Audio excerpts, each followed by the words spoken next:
చెప్పాలనుకుంటా ఉన్నాను. సుప్రీంకోర్టు చాలా దీర్ఘకాలిక పోరాటం తర్వాత సుప్రీంకోర్టు ఆర్డరు, తర్వాత ఏకసభ్య కమిషను వేయటం జరిగింది. దానికి అనుగుణంగా ఈ బిల్లుని తయారు చేయటం మేమందరం కూడా స్వాగతిస్తా ఉన్నాం. ఎందుకంటే సమాజంలో ఉన్నటువంటి వ్యత్యాసాన్ని సరిచేయాలనేటువంటి ఆలోచన ఏదైతే ఉందో అందరూ కూడా సమానంగా ఉండాలి. కొంత వ్యత్యాసం ఉండి కొంతమంది వెనుకబడతనం, కొంతమంది బెనిఫిట్స్ ఎక్కువ పొందడం అనేది కరెక్ట్ కాదు. కానీ దీన్ని చేసే విధానంలో కొన్ని నా సూచనలు ఏంటంటే, వెనుకబడితనం ఎందుకు వచ్చింది, ఆ మేజర్గా ఉన్నటువంటి మాలమాదిగల మధ్య ఇంత వ్యత్యాసం రావడానికి కారణం నా ఉద్దేశం చదువు. ఎడ్యుకేషను ఒక వర్గానికి అందటం, ఒక వర్గానికి అందకపోవటం అనేది నా ప్రధానమైనటువంటి ఆలోచన. ఇదే బిల్లులో కేవలం రిజర్వేషన్ చేయటం వల్ల, ఏదో వాటా పంచటం వల్ల ఆ కులాల్లో ఆర్థికంగాను సామాజికంగా వెసులుబాటు వస్తుందని చెప్పి అనుకుంటే అది కరెక్ట్ కాదేమో. సామాజికంగా ముందుకెళ్ళాలంటే, ఆర్థికంగా ముందుకెళ్ళాలంటే సమాజంలో అందరితో పాటు ఆ వర్గాలు కూడా సమానం చేయాలనేటువంటి ఉద్దేశం ఉంటే కనుక వారికి సౌకర్యాలు అందుబాటులోకి రావాలి. ముఖ్యంగా చదువు అందుబాటులోకి రావాలి. అలాగే సౌకర్యాలు వారి జీవన విధానంలో మార్పు రావడానికి ప్రభుత్వాలు కృషి చేయాలి. నా సూచన ఏంటంటే, ఈ బిల్లులోనే ఎస్సీలకు సంబంధించి మీరు ఏదైతే ముందుకు తీసుకురావాలనుకున్న మాదిగలు కానీ, లేకపోతే ఈ రోజున మాకు ఏదో క్లాసిఫికేషన్కి వ్యతిరేకం అని చెప్పేటటువంటి మాల కులాలు కానీ, వారికి ప్రత్యేకమైనటువంటి చదువు మీరు ఏదైనా చేస్తే బాగుండేది.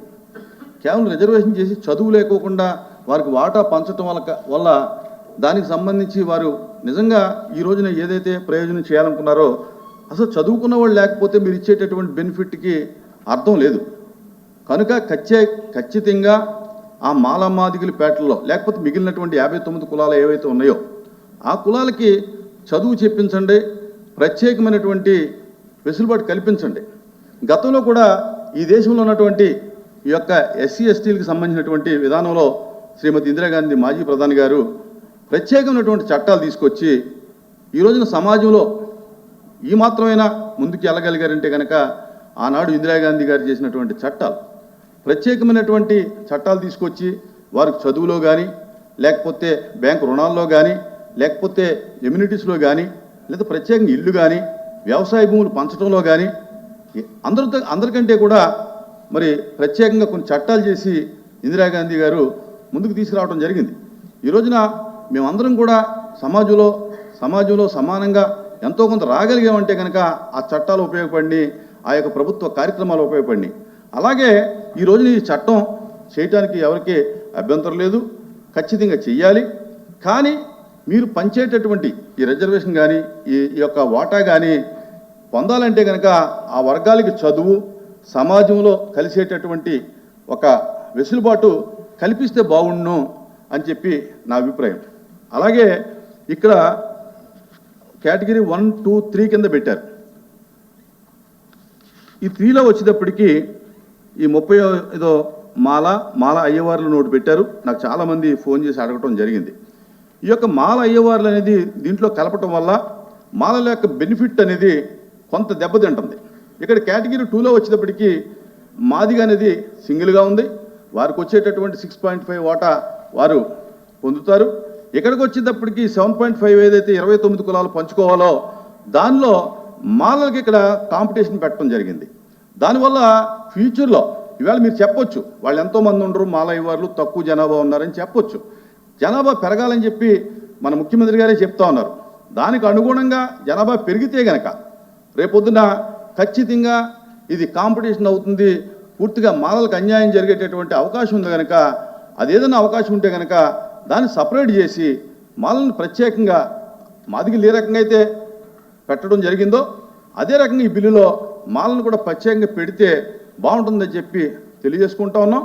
అలాగే వారికి సంబంధించినటువంటి చదువు విషయంలో కూడా ఈ ప్రభుత్వం ఈ యొక్క చట్టంలో కానీ దీనికి సంబంధించి మరి మీరు ఎప్పుడు చేయదలుచుకున్నారు? మీ ప్రభుత్వం ఆలోచించి వారికి ఏ విధమైనటువంటి వెసులుబాటు కల్పిస్తూ ఉన్నారో, చదువు కల్పిస్తూ ఉన్నారో, మీరు ఇచ్చినటువంటి ఈ రిజర్వేషన్ కేటగిరీస్ని ఏ రకంగా వాళ్ళ పొందటానికి అవకాశం ఉందో ఆ రకంగా కూడా ప్రయత్నం చేయాలని చెప్పి తెలియజేసుకుంటూ ఈ యొక్క బిల్లుని మరి సభ ఆమోదించవలసిందిగా కోరుతాం. మాలా అయ్యేవాళ్ళు ఒక కులం కింద ఒక సామాజిక వర్గం చూపించారు. దానికి కూడా వన్ మ్యాన్ కమిషన్ రిపోర్ట్లో కూడా పేజ్ నెంబర్ 77లో చాలా స్పష్టంగా కూడా మెన్షన్ చేశారు. వీళ్ళందరూ కూడాను కొన్ని ప్రాంతాల్లో ఉన్నారు, వీళ్ళ ఆచార వ్యవహారాలు కూడా దగ్గరలో ఉన్నాయి, పెళ్లిళ్ళు కూడా చేసుకుంటున్నటువంటి పరిస్థితులు ఉన్నందువల్ల ఈ రెండింటిని ఒక సమూహంలో చేర్చినటువంటి రిపోర్ట్ కూడా page number 77 one man commission కూడా మెన్షన్ చేయడం జరిగింది. కాకుండా మీరు చెప్పిన విధంగా ఒక వర్గం ఈ ఉన్నటువంటి 29 కులాలు కూడా సమాన అవకాశాలు ఉన్నాయి, మెరిట్లో ఉన్నటువంటి దానికి మనకు వస్తుంది. కాబట్టి ఏ ఒక్క వర్గానికి ఈ వర్గీకరణలో ఈ రెండు కులాలు ఒక దాని కింద చూపించినందువల్ల ఉపకులాలు మనకు ఎటువంటి ఇబ్బంది ఉండకపోవచ్చు అనేది మన అభిప్రాయం. సార్, మేము అదే మాల సామాజిక వర్గానికి చెందిన వ్యక్తిగా మాల అయ్యవార్లు అనేది ఈస్ట్ వెస్ట్ ఎక్కడా కూడా నా వరకు ఈ బిల్లు చూసే వరకు కూడా నాకు ఆ కులం మన ప్రాంతంలో ఉందనేది నా నోటీసులో లేదు. అటువంటి కులాన్ని తీసుకొచ్చి దీనికి కాంపిటీషన్ పెట్టడం వల్ల ఎక్కడెక్కడో ఉన్నటువంటి జనం వచ్చి ఇక్కడ కాంపిటీషన్గా తయారయ్యేటటువంటి అవకాశం ఉంది. మీరు చెప్తా ఉన్నారు ఏకసభ్య కమిషన్ అని. ఏకసభ్య కమిషన్ యాజిటీజ్గా మనం అమలు చేయాలనేది ఏమీ లేదు. మన వెసులుబాటును బట్టి, మన ప్రభుత్వ ఆలోచనను బట్టి దాంట్లో చేర్పులు మార్పులు చేసుకుంటాం. మనకు కావాల్సిన ఏకసభ్య కమిషన్ వాస్తవ పరిస్థితులు తెలియజేయడానికి, ప్రభుత్వానికి ఇన్ఫర్మేషన్ పట్టుకురావడానికే తప్ప కమిషన్ రిపోర్ట్ ఎప్పుడు కూడా పూర్తిగా అమలు చేయాలనేది ఏమీ లేదు.